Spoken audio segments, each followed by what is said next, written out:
Hello and welcome to BucsGameday's YouTube channel, or maybe you're watching us on Spotify or Apple or wherever you get your podcast. But either way, I am your host, Colin Hallboom. I'm a writer over at BucsGameday, which is Sports Illustrated's only website that covers specifically the Tampa Bay Buccaneers. I am joined by fellow writer Caleb Skinner, our writer and lead editor River Wells, and we want to talk about the Tampa Bay Buccaneers looking to control their own destiny. But first, I want to make sure that everyone here is checking out BucsGameday.com for all their Buccaneers needs, and make sure that you are subscribed to our YouTube channel. That helps us out a lot so we can keep pushing this content on the regular. Fellas, I'm excited to talk about the many scenarios that could present themselves. And folks who are joining us, that's exactly what we're going to do. We're actually going to pull up a playoff predictor model so we can break down the remaining 5 games for each of the Washington Commanders, Atlanta Falcons, and Tampa Bay Buccaneers, because at this point, those appear to be the two teams who the Bucs are going to be, who Bucs fans should be keeping an eye on, whether it is pushing for a 4th consecutive NFC South Division title or a wildcard berth. So it should be fun. How are you guys doing? Caleb, River, what's going on? Never been better, Colin. Just chilling. Yeah, doing good. Signing day today for college football. So Florida State made a big jump today. So couldn't be more happy with that after a 2-10 season. I could be less happy or more happy about that probably. I'm not a big fan of that personally, but it's okay. Yeah, our alumni roots are shining through already. And in terms of our viewers, I'm sure they're pretty split between the Florida Gators and Florida State Seminoles, so that's always fun too. And for anyone who is watching live, don't be shy. Drop your comments in the chat, and we'll try and get to those. Let us hear your predictions, whatever it is you want to get off your chest. And without further ado, I want to kind of get right into it. So how this is going to work is between Caleb, River, and myself, we are going to just collaboratively pick who we think wins each week between each of these teams' games. So you're going to have we're going to pick who wins between whoever the Commanders are facing that week, the Falcons, and of course the Bucs. And this, we're using playoffpredictions.com. It is going to update it as we go. We haven't done this. This is like our first live run at it. And we'll talk a little bit through those matchups on a week-to-week basis to maybe very briefly to just justify what we think. But I'll give each one of us a chance to kind of decide who we think is going to win. Now, we're looking at week 14 here. First off, so we got the Bucs and Raiders. So I'm going to take the easy route here, and I'm going to pick the Bucs. I know they're coming off a uncomfortably close game versus the Carolina Panthers, but I still think like at this point of the year, Carolina Panthers are quite a bit better than the Raiders, and the Bucs offense versus the Raiders defense. I mean, that is what it is. So, Caleb, big game between the Falcons and the Vikings. I think Bucs fans will be wise to be just as tuned into this one as they are the Bucs game. Who's going to win this one? Yeah, I feel like with the way Atlanta is trending right now, they're trending in a completely opposite direction than, the Panthers or the Bucs right now in the NFC South. The Vikings have, had ups and downs throughout the season, but they're still the better team. And I guess that's with them being at home there as well. I think it's just too much for Atlanta. Kirko looks a little banged up, hobbling on one leg. So I like the Vikings there. Yeah, I'm right with you, man. Vikings, I believe, are favored by 6 last I checked. So, and it being in Minnesota is a big factor there too. Take them to cover. There we go. Okay. All right. And the Commanders are on a bye. So if you look along the right side of the screen there, it'll continue to update those standings as we move through each week. So I think we are good to move ahead to week 14 as our producer in the back is so kindly taking care of that for us. We got so one of the more challenging games on the schedule left for the Buccaneers, and just ignore as our producer in the back is just kind of clicking those games out of the way. Those are the other games. So don't pay too much attention to who he selects as a winner there. He's just trying to free us up here so we can move week to week. River, Bucs and Chargers, man. This is a big one. This is the Bucs' toughest game remaining on this schedule. I think that's pretty well an objective fact. What is going to happen at SoFi in week 15? I think the Bucs can win this game. I think when they're playing at their best, they're of similar caliber. I think the Chargers will win this game. And the reason I say that is because you're going across the country to go play at SoFi. So That's obviously a disadvantage for the Buccaneers. The Panthers are a pretty good football team, and you're going to wonder if it was Dave Canales knowing this team and knowing the defense that made that close, or whether it was the Bucs kind of miscues in the first half persisting. I think the Chargers will win this game, and I think the Bucs can drop this game. I'll talk about that a little bit later. But that if you were to ask me, I think Los Angeles is going to come away with that one in a close one. Yeah, that's fair. And Caleb, I want to know if, maybe there's an Atlanta Falcons fan watching and they want to see you put a little more faith in their team than you did in week 14. And this could be your chance to do that. Atlanta Falcons at the Las Vegas Raiders. Who you taking and why? Yeah, well, we do know the Raiders are already eliminated from playoff contention right now, right? And they sit, I think, with 2 wins right now. So they're really in the hunt for one of the top spots in the draft in 2025 when that comes around. So it's going to be a decision-making choice for them. Like, do we go to this tanking route and, maybe be slightly competitive, but hey, not really go out here and win these games? And I think that's kind of the direction that they're headed. They can see themselves being in that top upper echelon, maybe get one of those guys like a Shadir Sanders for a quarterback, since, Aiden O'Connell and Gardner Minshew aren't necessarily the long-term answers by any means. So I see the Falcons being able to come away with a victory here in week 15 against the Raiders. Yeah, it would tough to see them to believe that team with the talent they do have would drop 6 games in a row, which would, I believe, be the case here if according to our predictions. And if you look over on the right side of the screen there, folks, you can see the Tampa Bay Buccaneers. Oh, sorry, no, they're tied, so they're in the same spot there with the Falcons, I guess, as that continues to update.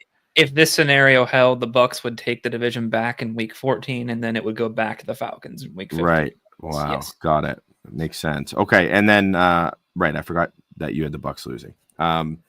Commanders, Saints.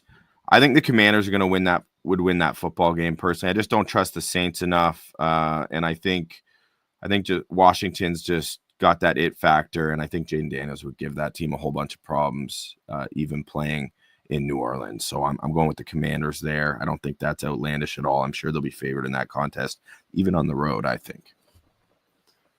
And that's week 15. I agree for sure. That's 16. So on to week 16 now. Here we go. Let's have a look here. I just got to focus my eyes.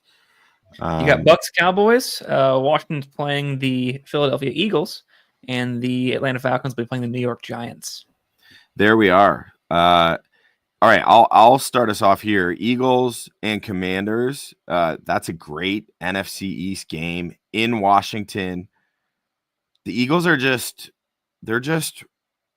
playing too well right now for me to pick against them, especially with what Fangio's got going on with that defense. Those 2 young stud cornerbacks, Cooper DeJean and Quinyon Mitchell, 2 guys I would have loved to see available, or Todd Bowles and Jason Light consider, but we're all happy with Graham Barton. But anyway, just a couple of players who are contributing to this hot streak that the Eagles. Also important to note that the Eagles are chasing the number 1 seed still, especially if the Lions keep winning. And as a result, they will probably not be putting their foot off the gas in any of these contests. So I like the Eagles for this one. Caleb, I'm going to let you, I guess we'll do the Falcons, Giants. I'll throw that to River, but I want to hear from you. I want to give you a different team to pick. So Bucs, Cowboys, because you're going to be down there representing BucsGameday, aren't you? Yeah, I'll be over there with our founder Logan Robinson. We'll be up there covering the game in Dallas. I'll be up there for weeks, so super excited about that. But the Cowboys have ripped off, a couple wins here as of late. But I still think that the Buccaneers are the better team.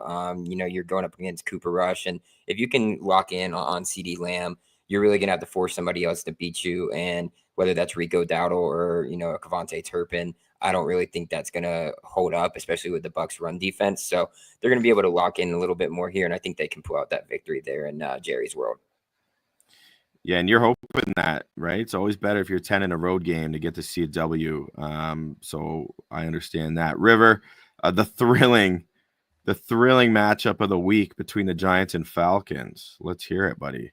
This matchup will feed families. No, I think I'm not really big on the Falcons, but I got to take them here because honestly, the Giants just seem to be a complete mess. They've got a number of players that are very important contributors that will be out for the season. Dexter Lawrence being one of them. still having quarterback problems. I think they're starting Drew Lock this week, but they have got him and DeVito, and they don't know where to go there. So dysfunctional. I think the Giants are one of the worst teams in the National Football League, and so I'm taking the Falcons in this one, despite my misgivings with the Falcons themselves. Got to do it. You got to be realistic. So I'm with you there, pal. All right, let's keep on moving. So week 17, as our producer is ticking these off. So we got Bucs Panthers. We've got a crucial matchup between Washington and Atlanta, and we can get into this a little bit, but that's going to probably be one of the most important games for Tampa Bay season. Yeah, River, why don't you take us through that matchup then? Let's start there, and I want you to take the reins. Sure. So this is a very important matchup, and the Bucs are incredibly lucky because these two teams are going to cannibalize each other. Because the Bucs are hunting for either a division win over the Atlanta Falcons or a wild card berth over the Washington Commanders. And for that reason, if the Buccaneers win out, they'll control their destiny and go to the playoffs because one of these two teams either will beat each other or, in the event of a tie, the Bucs had the tiebreaker over the Commanders, and they would end up winning the division over the Falcons for that reason. So I think the Bucs would rather win the division to get a higher seed, obviously. But to this point, we'll probably know exactly what's going to happen in this one and how it's going to affect things going forward. In this actual matchup, I like the Commanders here for this one. Falcons have been struggling pretty greatly. Kirk Cousins has not been performing at the standard, as Caleb has mentioned. And this is Washington at home, right? Yeah, so going into that stadium on the road against a tough Washington team who's I feel has been kind of getting their groove back a little bit after a bit of a downturn, I would expect Washington to take that one. Yeah, and Jaden Daniels feels like he's getting healthier every week. You can kind of see it. He's last couple of weeks. He was definitely reeling there for a little bit. He was banged up, and you respect that he was playing. But especially by this point of the year, if he lets it loose a little bit and isn't looking apprehensive at all, then he could pose major issues for that Atlanta Falcons defense, especially with his mobility and their underperforming, unimpressive defensive line. Caleb, we got a rematch of, I'd love to call it thrilling, but I think for Bucs fans, it was not thrilling at all. It was disappointing, frustrating, all of the above. And thank God for Anthony Nelson. But anyway, it's at Raymond James Stadium. Are the Bucs going to come out and prove in week 17 that they are much better than the Panthers, or are they going to prove that they're not legit and let the Panthers win, steal that road game to even that NFC South matchup between the two teams? We get Franklin versus Jose Ramirez bout number 2, so that'll be fun. Maybe Sterling Shepard will show up in this one as well in that title match bout. But yeah, I think part of that first game and why it was so close, Dave Canales, he does know what the Bucs like to do. I'm sure he studied Liam. I'm sure he knows because they come from similar trees in their coaching field. So I think this one being at home, I think that first game is a little bit of a fluke too, being on the road. Baker didn't have a really good game until the fourth or in overtime, where he was starting to make some really good throws. So I expect a better Baker Mayfield at home. And I think the Buccaneers probably win this one a little bit easier than they've won the first one. And that's mostly just because I think at this point, you got to know where we stand. We still control our own destiny. But if we win this game, we pretty much are going to lock this thing up and seal it. Yeah, you're expecting a better Baker Mayfield in that rematch.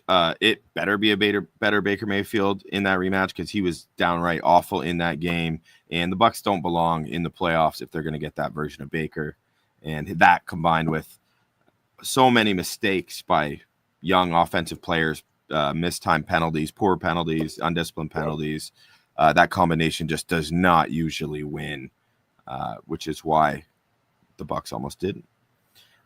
Okay, so week 17. So let's move along here. Is this week 18? It's our last week. So we have the Bucs playing the Saints at home. We have the Falcons playing the Panthers for their rematch. And then Washington will close their season with the Dallas Cowboys. Yeah, and of course, and as you look here, the Bucs have the lead in the NFC South based on the what we've predicted happening at this point. So, it comes down to this, of course. Tampa Bay Bucks versus New Orleans Saints. Man, does crazy things happen when those two teams play. And then Commanders and Cowboys. Similarly, a exciting divisional matchup, even though it's an off season for the Cowboys.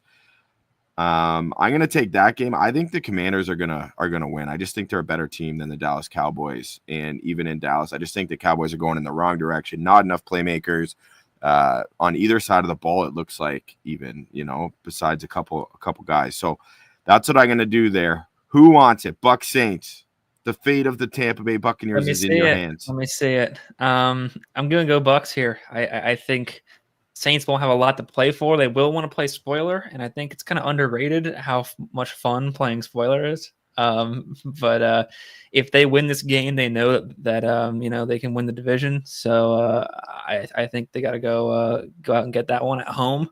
If you lose that game at that crucial point, it would be unfortunate. But they had a similar situation against the Panthers on the road last year, and they got it done.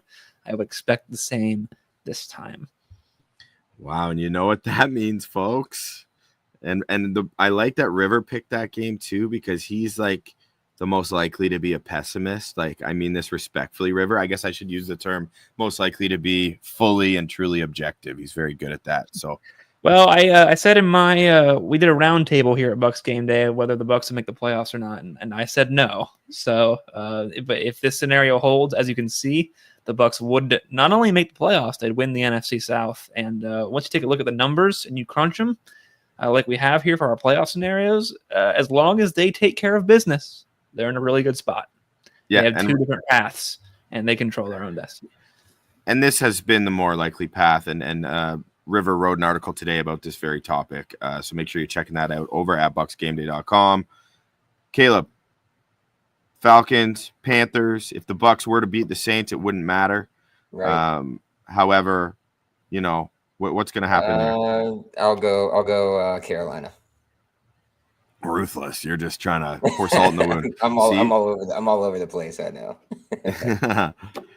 Oh man. Well, if the Falcons choke it away after taking those two games from the Bucs and they don't even make the postseason, that would be a disaster. And I think Michael Penix would be ready to roll for next season potentially if that happens. So yeah, man, there you have it. So that's it, right? Is it all? Yeah.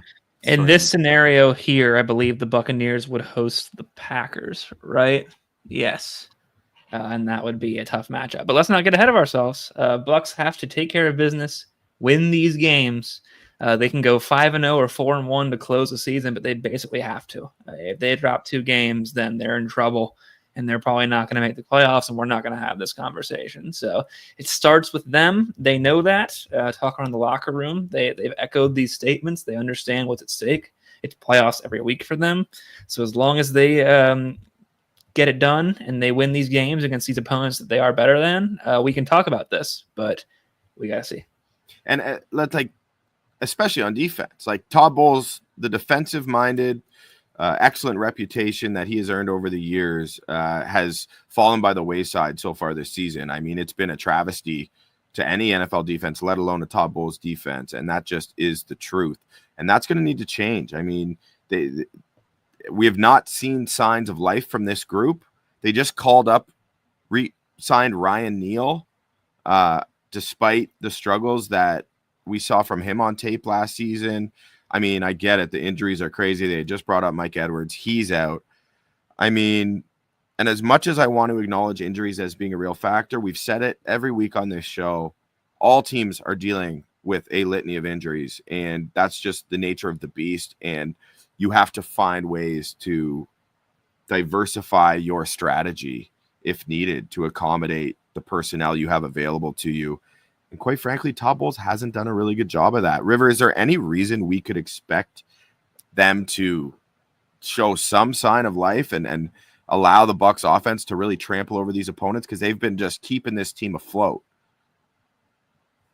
The defense has to perform, and they had to perform against much worse opponents. And the Giants were an opponent like that, and the defense performed. At least they played well enough. And I think the Raiders, we'll get into the Raiders here in a second, but I think they're closer to New York Giants bad than they are to Carolina Panthers bad. So you have to be able to take care of that opponent and other ones as well. Yeah, big difference there between those teams. I'd agree with you. Different levels of bad. So speaking of the Raiders, I want to at least for a few minutes tee up this matchup this weekend. We don't want to overlook the Raiders. I sure as heck hope the Bucs aren't doing that. So we're gonna keep a few minutes dedicated to this week's game, and I'm gonna stick with you, River. I want to know in this matchup, what's the Bucs' biggest advantage? I think Tampa Bay's biggest advantage so far is their running game. It's been that way for a little bit. Bucky Irving has exploded onto the scene. He did, last week against the Panthers, won an NFC Player of the Week award, Offensive Player of the Week award for it. So that's going to be pretty important. And as long as they can balance Irving and Rashad White, and I think give Bucky the lion's share of the carries, which Liam Cohen is starting to do week for week, but I think that's going to be key. Not to say that Rashad White's a bad player. I think he's got some really good usage. He went for 76 yards against the Panthers, but make sure to mix that up really well. Give Bucky a majority of touches. Use Rashad White in the passing game well and in certain situations. And I think you can run over the Raiders, and you can use that to propel yourself to victory. So I think that's going to be a pretty big advantage. Yeah, like what a nice feeling for Bucs fans to have a competent run game where not only the offensive line, but the running backs just feel like a really deep, talented group, and all of them are young, like all the promising pieces. I mean, Ben Bredeson's not that young, but the running backs, the offensive linemen, I mean, this is a group that's going to have the opportunity to grow together. Hopefully Liam Cohen stays a part of this team, so he can help foresee that and the trajectory that they're on, because it sure is a breath of fresh air for Bucs fans. I speak from experience. Okay, Caleb, the biggest disadvantage, man. What is it? I feel like I know what you're gonna say, but I don't know for sure. It's really going to be really difficult to figure this one out because it's probably the biggest thing we've talked about all year. And it's going to be on the defensive side of the ball, and that's going to be being able to cover Brock Bowers over the middle. We've had other tight ends not as good as Brock Bowers have, see Kyle Pitts have just fantastic games against the Buccaneers, because when you throw these linebackers in coverage, whether it's KJ Britt, JJ Russell, Vi Jones, no matter who it is, they just haven't been able to stay in there and stay with them. So I think that is probably the Bucs' biggest disadvantage is how are you going to try and, Brock is going to get his, right? How can you slow him down? And are you going to be able to slow him down? And that's what is really going to be, in my opinion, between, like a nice, big, comfortable win and maybe a tighter game where you could lose if something goes awry, or you just come away with a close victory like you did against Carolina. Brock is going to have a huge game. He's already proven himself as one of the most elite tight ends in the league. So the Buccaneers are going to have to figure that out.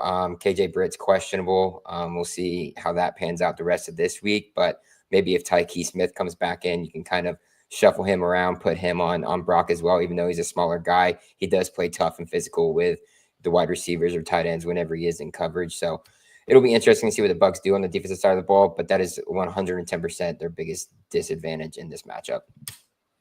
For sure. And Russ Weeks watching on YouTube, appreciate you, Russ, says toss it up more to Mike because he's either going to catch it or draw a pass interference. He is the king at drawing pass interference penalties. He is literally the king when it comes to that. Pretty incredible.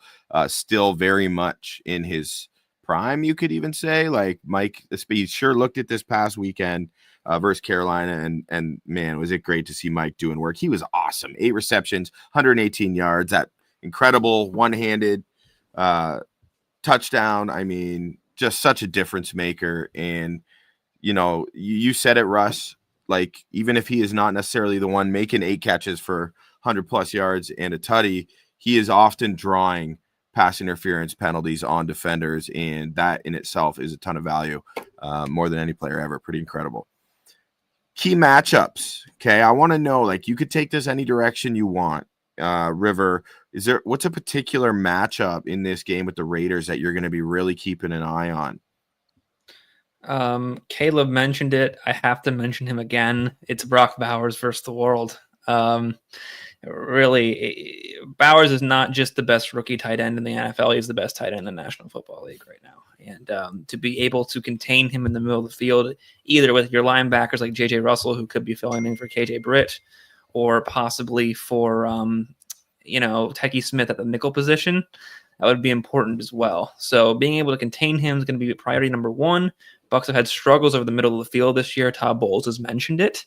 And really, you're just going to have to figure out a way to limit him. He's gonna get some yards, so just make sure you limit him. And I'll give an honorable mention too. Max Crosby is a game wrecker. No matter where he is, he'll probably be on a hurting Tristan Wirfs, who's still playing injured with a knee injury. He's still sore. He'll be out there, but